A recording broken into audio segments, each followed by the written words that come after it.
Sarah in Washington. Hey, Hi, Sarah. You are an ex-Mormon who saw a ghost?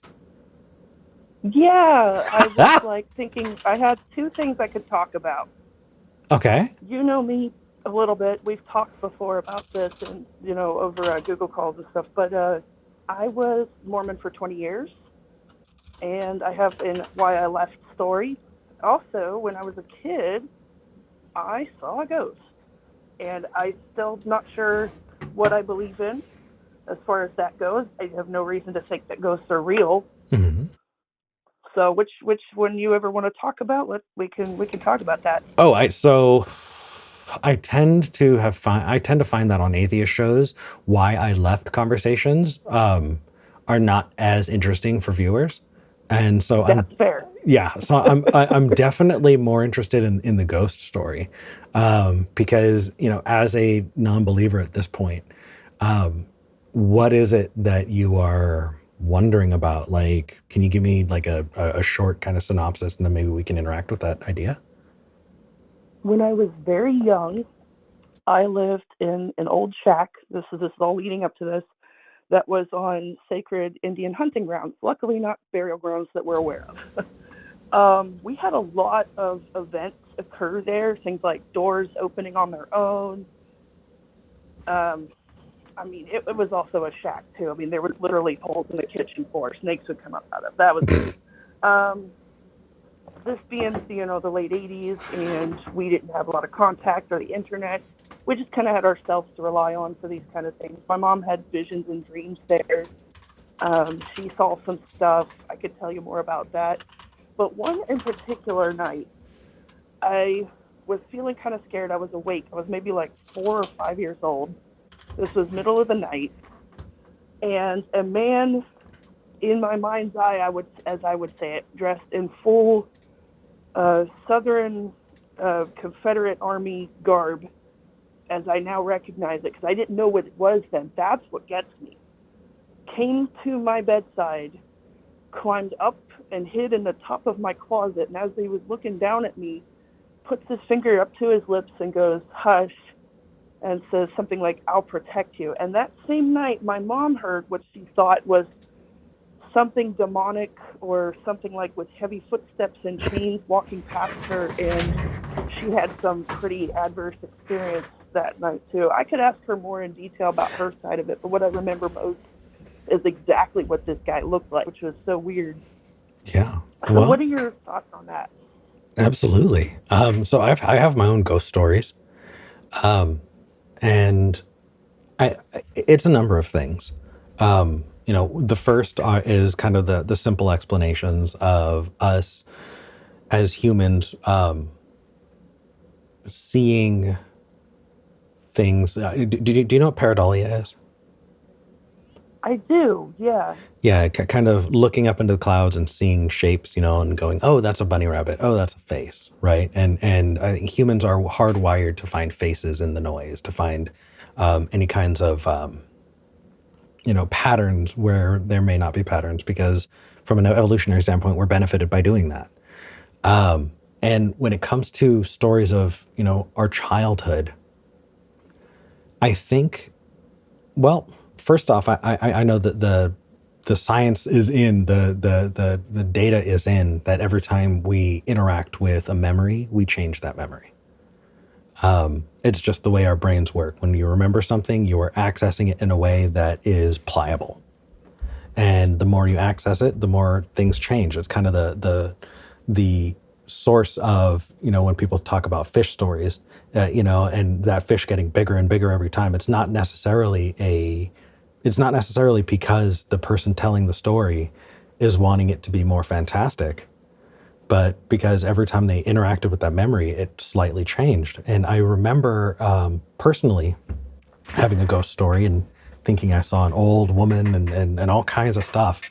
And realizing that early versions of that story were less detailed. Right. And yeah, and I wasn't remembering more, I was adding more. and I was finding ways for it to make sense by adding in things. And it's the exact same way that our brains are working all of the time. You know, you're only taking in so much information, your brain is just kind of filling in the rest. And when it comes to repeating those stories, I think that by no fault of your own, you know, like most people, I think that that would more likely be an implanted memory. Not saying that there wasn't a source of it, but that there could be something with a naturalistic explanation that has grown over time. You know, especially when you get more and more people involved. There was a mini documentary that I had seen years ago, where there were people who wanted to study exorcisms, who went to I don't even remember what country it was, but they wanted to go see kind of how other tribes were treating kind of this phenomena that was like exorcism, and they went and filmed this, and then on the plane they were talking about it, and when they got back they're like, oh my gosh, you're not going to believe it, you know, this person floated in the air, and there were all of these like supernatural things that were happening, and they all had this amazing description of the event. And then when they went back to the tape, that's not what happened.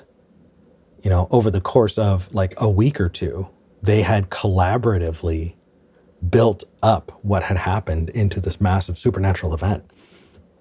And I don't think any of them are lying. I don't think any of them have necessarily bad memories or are dumb in any way. In Right. fact, it's just how our brains work. And so I, my explanation for stuff like that is I guess I more readily accept the idea that it's something that we construct over time, especially when it comes to our childhoods, that builds into the things like that. Right. The only thing that I still can't get over in my head is just how detailed I remember it as it was then. And maybe I am adding some ideas. I'm not entirely sure, but I still remember the face, and I Hmm. still remember the hat and the top of the uniform, which really stood out to me. And my mom still holds this over me. She's what I call a buffet believer. She just picks and chooses what she likes. Yeah. She picks and chooses what she likes out of Mormonism and doesn't actually go. It, But so she still holds that over me, going, "But you saw this ghost," and I'm thinking, "Did I really? I don't know." I You mean, know? yeah, because she probably has had a lot of influence in the way that that memory is formed for you. And by the way, in my church, we call them cafeteria Christians. So I'm like, I get it. I get it. Picking and choosing. Yeah. She's a buffet believer, cafeteria Christian. Well, see, that's the thing though. She was Mormon, so not technically all Christian, right? Well, if you're asking a Mormon, they believe themselves to be Christians. Oh yeah, yeah, Yeah. we did. We So definitely did. yeah, We just believe in Jesus 2.0. it's funny.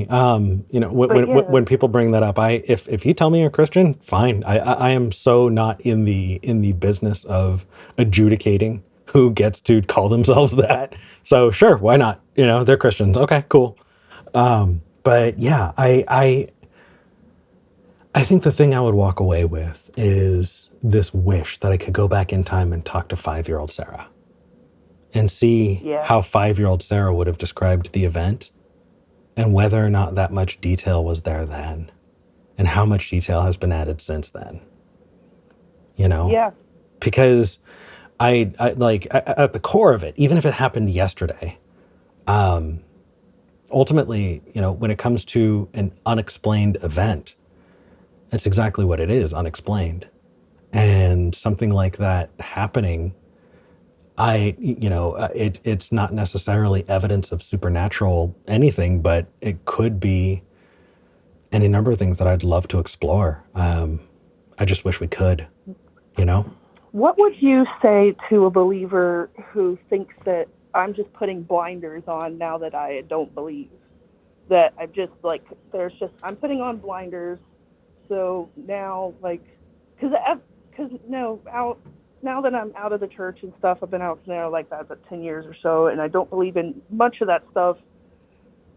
I'm not seeing it really happen at all. I mean, I'm not having cabinet doors shut. I'm not having coffee mugs being thrown out or whatever. And so she's saying that, that the influence are there, but they're just not able to affect me because I refuse to see it. So, what would you say to somebody who says you put on blinders, you're just not seeing it? Well, so that is a really interesting accusation because part of the reason why, people who really love that kind of stuff see it all the time is because when you're tuned into it, you look for stuff that can fit that explanation and you start collecting them. The same has been true for, if you have, like, let's say you're shopping for a car and you're really, really wanting to buy a Subaru Outback. You're like, that's the car I'm going to buy. For the next few weeks, you're going to see nothing but Subaru Outbacks on the road. Not necessarily because there's been an increase, but because you are now tuned into it and you are going to see them and remember them everywhere you go. And those kinds of things are going to be how you picking that kind of stuff out. It's a really interesting phenomenon. Also numbers, certain, random assortments of numbers. People go, oh, wow, this number has followed me all my life. Well, no, you've been around numbers all the time. You just remember all the times that one thing happened because you're tuned into it. It's just kind of how our Yeah. brains work. But ultimately, when it comes to that, what kind of fucking weak sauce demons are there that, oh, if you don't want to pay attention to them, then damn it, they just can't haunt you anymore. Oh no. Like, at that point you'd have to say that whatever, spirits those were, they're pretty pathetic. Usually when it comes to Yeah. true things about the world, they're true whether you like it or not. And if the case is that, you being haunted depends on whether or not you are open to being haunted. I mean, I wouldn't tell your mom it this way, but that sounds real stupid. Like, it does. Yeah. And that isn't to say that, like, God, even now, She's a very intelligent person. She's very emotionally intelligent. yeah. And it's not necessarily that you are not your ideas. I have so many different stupid things about things that I believe. It has nothing to do with the person at all. Because I have the power to grow and learn, but I've had some really, really wonky ideas, so definitely in no way reflects on her. It's just that Yeah. that is a really silly thing to believe. But yeah, no, there's so many ways to go with it. And I wish that we had the time to dive into it. But Is there like an email address to the show or something like that? there is, it's contact skepticgeneration@gmail.com. But Contact Skeptic Generation. Okay. I'll tell you right now though, Sarah, Yeah. it's just me. Okay. And I'm currently looking for work. I'm doing contract work and, like, this is just my side thing. And so my ability to respond to stuff is real bad right That's now. real limited. That's okay. Yeah. But I do advise that you check out the Discord and check out the comments because there's an amazing community here that would probably love to engage. Yeah, absolutely. Yeah. So, well, Sarah, I was going to say, though, before I go, yeah. you reminded me of a Whitest Kids You Know sketch. Have you heard of them? Oh, yeah. The Canadian improv group, right? Canadian? No. They won a contest out of Oh, Colorado, and Trevor Moore, rest in peace, late Trevor Moore. I think He I was, was from Virginia, okay. so I think I was thinking of Kids in the Hall. that's what you're thinking of. Yes, it's just like Kids in the Hall. Okay. There's Demon Ouija board sketch. Look it up. Will do. He was like, I'm a demon. I wish demons had the ability to cut. It's really funny. Yeah. It's these teenage 13-year-old girls, well, grown men dressed as teenage 13-year-old girls. Of course. And they're asking, Spirit, is Bobby going to ask me out and have like 22 kids? Oh, no. And he's just he's just on Ouija board duty. It's hilarious. I will absolutely check it out. Maybe I'll watch it with the people in the after show on Discord. I'll definitely check it out. Sarah, thank you for calling in. Yeah, you're right. Demons don't have any powers. No. Thank you. All of this in response to something being demonic. The idea that something is demonic, and you can have that entire conversation without ever having to say, oh, well, I don't believe in demons, because just going into what possible explanations people have, it can be sufficient. Um, I know that there are other ways to have that conversation, but I felt that was the right way to have that conversation for sure.